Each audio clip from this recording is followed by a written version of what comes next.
viele aus meiner Community haben mir den Link geschickt und haben gesagt, ey, sag doch mal was dazu. Du als Verkaufstrainer, sag doch mal was dazu. So, was meine ich? Ich meine Matze. 1,1 Millionen Views und fast 9000 Kommentare. Da habe ich gedacht, ey, das musst du dir mal angucken. Matthias Malmedy, so wurde ich im Autohaus verarscht, unfassbar, Matze rastet aus. Geiles Video, also wenn du es noch nicht gesehen hast, ich werde es hier natürlich nochmal verlinken, absolut sehenswert. Geiler Typ, geiles Video. 3 Learnings, 3 wichtige Learnings aus diesem Video und auf die gehe ich jetzt ein. Aber vorab eine Sache, das geht hier nicht darum, eine Schelte gegen Autoverkäufer zu machen. Bitte, es gibt viele richtig gute Autoverkäufer.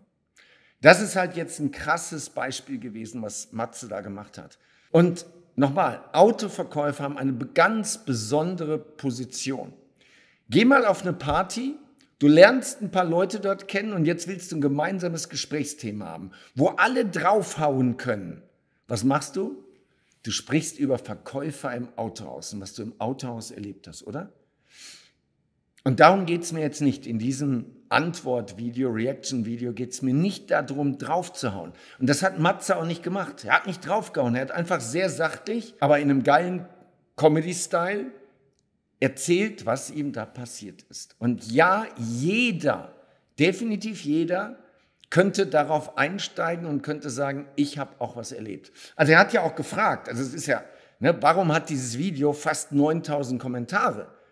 Ganz einfach, weil er unten drunter auch gefragt hat, was war, lass mal kurz gucken, was sind eure schlimmsten Autohauserfahrungen? Und jeder hat sowas. Warum sind wir bei einem Autohaus oder bei Autohauserfahrungen so sensibel? Warum sind wir so emotional?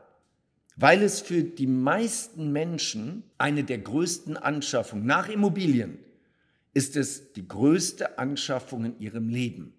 Dass sie so viel Geld für ein Produkt auf den Tisch legen und dann erwarten sie natürlich, oder respektive dann haben sie natürlich riesige Erwartungen, weil sie mit dem Preis auch eine entsprechende Erwartung haben. Plus, weil natürlich gerade die Premium-Automobilhersteller, aber auch die anderen Autohersteller, die bringen natürlich über ihr Marketing, über ihren Auftritt auch eine entsprechende Emotion da rein. Was ich richtig gut finde, ist, dass Matze sagt, er nennt nicht die Marke und nicht das Autohaus und auch nicht die Ansprechpartner. Ich habe im ersten Moment mich geärgert. Ich habe auch in meinem Umfeld von dem Video erzählt, einige haben es gesehen und ich habe vermutet, es ist und die haben gesagt, nein, das ist nicht das ist okay, gut. Aber er hat es bewusst nicht genannt. Und das ist auch gut, weil weißt du, was passiert? Wenn der jetzt sagt, das ist dann werden alle anderen Marken werden sagen, guck mal, was die für einen schlechten Service haben. Und sie würden dann sogar, die Autoverkäufer würden sogar den Kunden das Video weiterleiten und würden sagen, hier, da wollen Sie kaufen, kaufen Sie bei uns. Gucken Sie mal, wenn Sie da kaufen, was Ihnen da passiert. Aber man wird nicht besser dadurch, dass man anderes schlecht macht. Okay? So, und es ist super, dass er nicht Ross und Reiter genannt hat, weil jetzt kann sich jeder angesprochen fühlen. Learnings.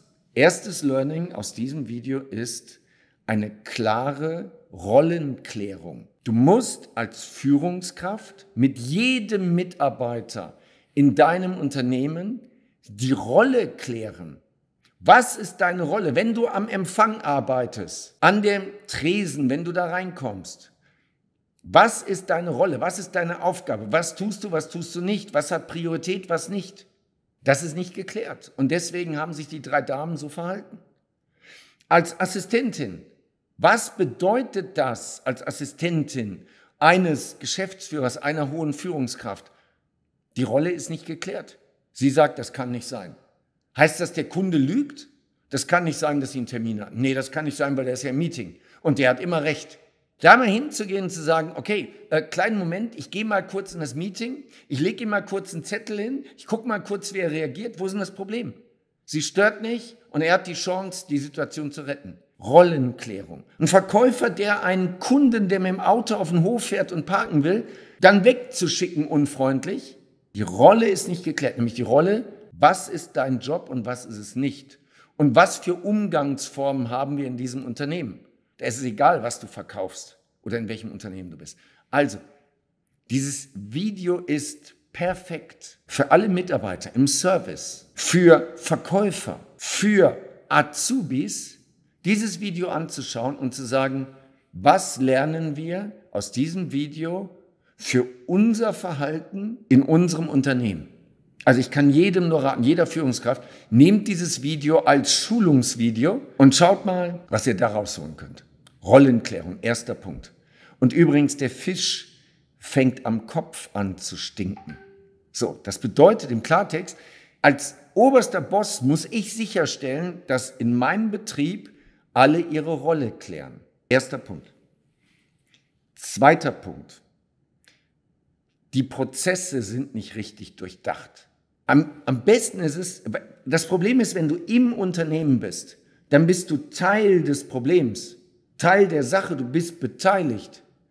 Du brauchst aber den Blick von außen auf die Sache. Und da fehlt dir in der Regel der Abstand. Also die Prozesse sind nicht klar. Guckt euch das an mit dem Mietwagen. Ja, die haben keine eigenen Fahrzeuge, also arbeiten sie mit einer Mietwagenfirma. Dann muss draußen auf der Autohaube irgendein Vertrag unterschrieben werden. Der Kunde kriegt ein verdrecktes Auto, möglicherweise auch ein Auto, das nicht adäquat zu dem passt, was er da gerade in den Service gebracht hat. Das kann nicht sein, oder? Das kann nicht sein. Prozesse nicht durchdacht. Wir haben seit einigen Monaten Caro. Caro ist eine externe Beraterin. Caros Firma heißt Glückliche Kunden. Sie sorgt dafür, dass Kunden glücklich sind bei den Firmen, bei denen sie kaufen. Du denkst natürlich als Chef, ey, wir haben das doch alles drauf. Wofür brauchen wir da einen externen Berater? Aber wir haben Caro für viel Geld engagiert und Caro begleitet uns jetzt schon seit Monaten. Caro spielt bei uns alle Prozesse durch, wie ein normaler Kunde auch. Sie beobachtet alles bei den Events, bei Webinaren, in unseren Online-Kursen, unsere internen Prozesse und Abläufe und gibt uns dann ein Feedback. Die Berichte sind immer seitenlang, sind mega detailliert und ja, manchmal denke ich, das kann doch nicht sein. Das passiert anderen, aber doch nicht bei uns. Aber ich bin der mega dankbar für das, was die da alles aufdeckt, was ich nicht mitbekomme und andere Führungskräfte bei mir auch nicht. Und das ist klasse. Es sind auch Dinge, wo ich selber gesagt habe, wir machen das so. Und wenn sie mir dann den Spiegel vorhält, denke ich, ach du Scheiße, das habe ich, ja, okay, gut, dass wir es jetzt korrigieren können. Also meine Empfehlung, also Caro werden wir natürlich verlinken, Empfehlung von Herzen, wenn du sagst, hey, ich weiß nicht, ob das bei uns nicht auch passieren könnte, dann sprecht mit Caro. Rollenklärung auch. Alle sind verantwortlich für den Kunden. Alle sind verantwortlich für den Verkauf und den Vertrieb.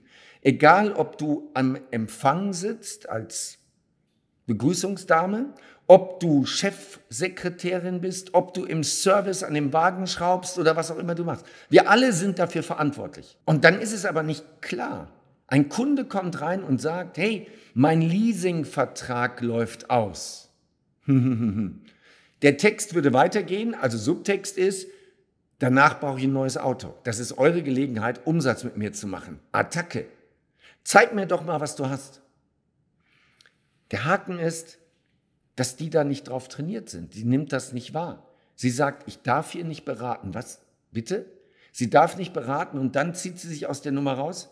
Sie könnte sagen, einen Moment, ich hole den Herrn Müller. Herr Müller ist unser Top-Berater und der hilft Ihnen jetzt weiter. Nee, sie sagt, mein Name ist Hase und ich darf hier nicht beraten und deswegen werde ich hier gar nichts tun.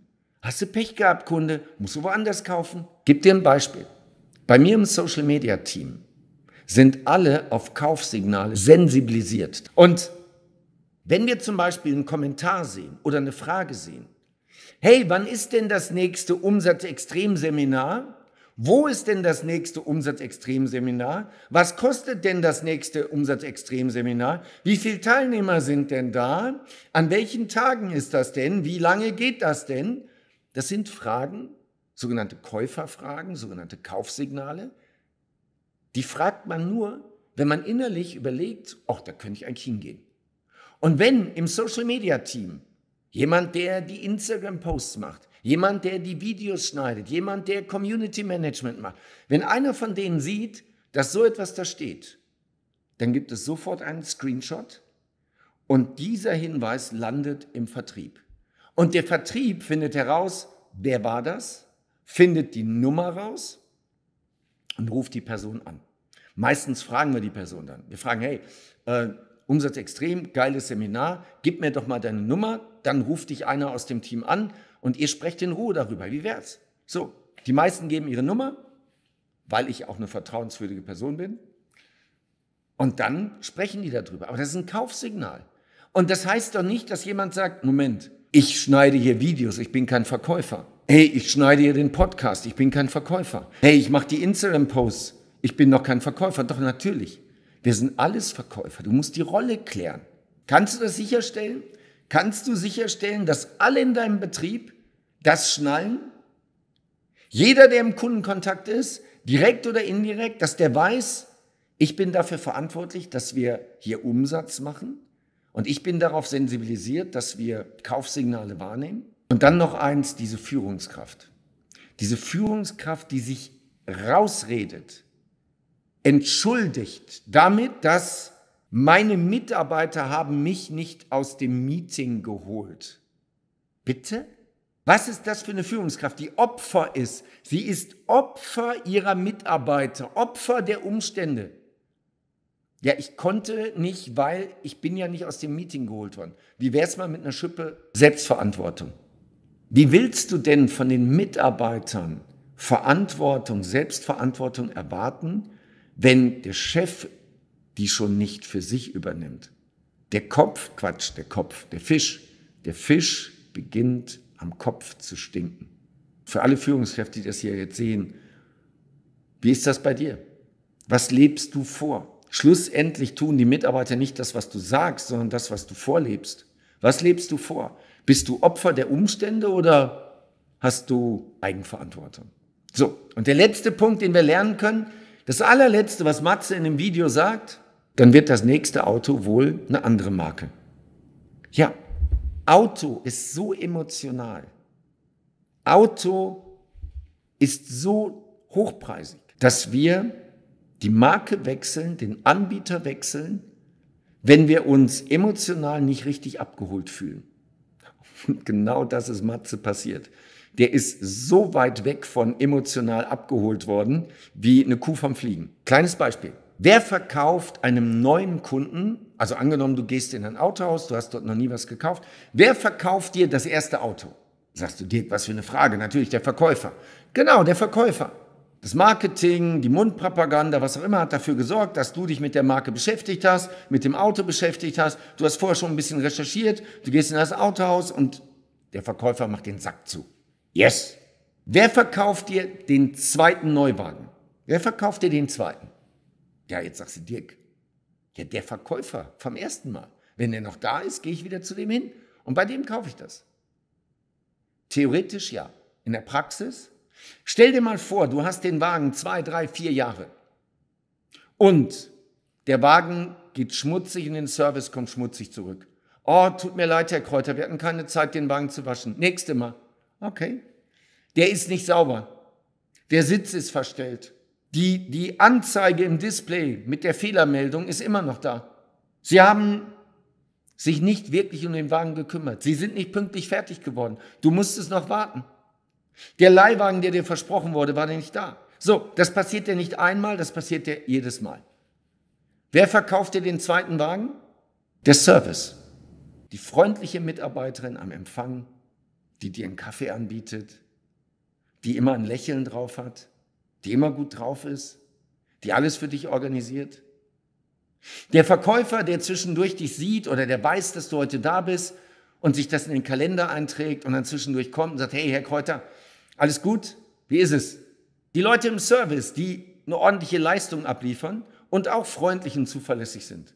All die verkaufen den nächsten Wagen und nicht nur diese eine Person. Und das lässt sich wieder übertragen auf jede Branche. Jeder, der Kundenkontakt hat, direkt oder indirekt, ist ein Verkäufer und sorgt für Umsatz. und sorgt dafür, dass der Kunde wiederkommt. Geiles Video. Mega geiles Video. So, also, Kontaktdaten für Caro verlinken wir. Das Video verlinken wir auch. Wir verlinken auch den Online-Kurs zum Thema Kundenbindung. Den habe ich zusammen mit Caro aufgenommen. Der ist grandios. Also wenn du sagst, hey, ich will mehr Kunden behalten, dann ist das der richtige Kurs. Und wenn du sagst, hey, ich würde gerne meine Verkäufer und auch meine Führungskräfte zum Thema Führung und Verkauf noch weiter qualifizieren, dann verlinken wir natürlich auch Bestseller Training. Das ist unser größter Online-Kurs mit über 1000 Videos und da sind all die Punkte drin, die ich gerade angesprochen habe und wie du die am besten umsetzt. Matze, wenn du das siehst, vielen Dank für dieses sensationelle Video. Herzliche Grüße aus dem höchsten Gebäude der Welt, Burj Khalifa in Dubai.